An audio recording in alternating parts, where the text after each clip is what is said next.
So we got a number of requests from people out there. Thank you very much.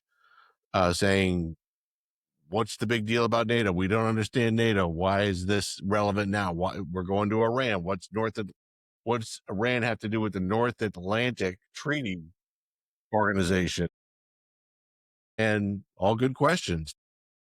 Lou and I said, pack up your bags. What is the history behind NATO? March 12th of 1947 is when Truman announced what is now known as the Truman Doctrine. Correct. And that's where Truman said to Congress and basically made an announcement to the world that it would be his objective to protect the free people of the world from the overbearing actions of communism. And so by that, he basically announced and said, look, we are going to do everything that we can to stem the tide of communism, especially stem the tide of communism in Europe. So going along with that, after pronouncing this doctrine, then you have several months later, you have the Secretary of State at the time, Marshall, came in and announced a Marshall Plan.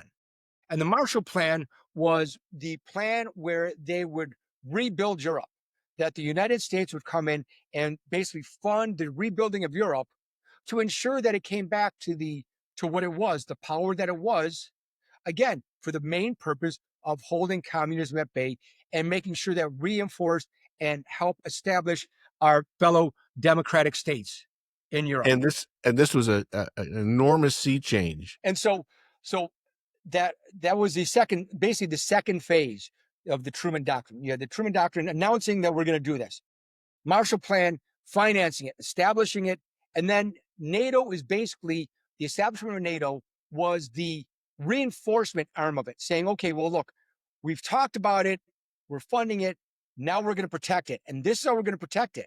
And so you had the North Atlantic Treaty Organization, the treaty that was discussed, and the whole purpose of it was to establish an armed force and a treaty between the European nations to prevent the rising, communism, the Warsaw Pact, the Warsaw Bloc that was now developing, where you had the previous areas that were controlled by Russia, Czechoslovakia, all those areas are now, and then eventually Poland was all under Russian control at that time. Right.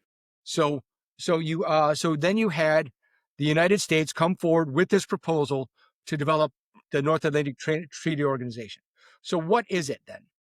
So just as it sounds, the North Atlantic Treaty Organization is it's a treaty between the nations saying we would pledge ourselves to protect one another, that we are forming this treaty. And it had many different aspects of it, but the one that's most important and the one that we'll spend a lot of time discussing is Article 5.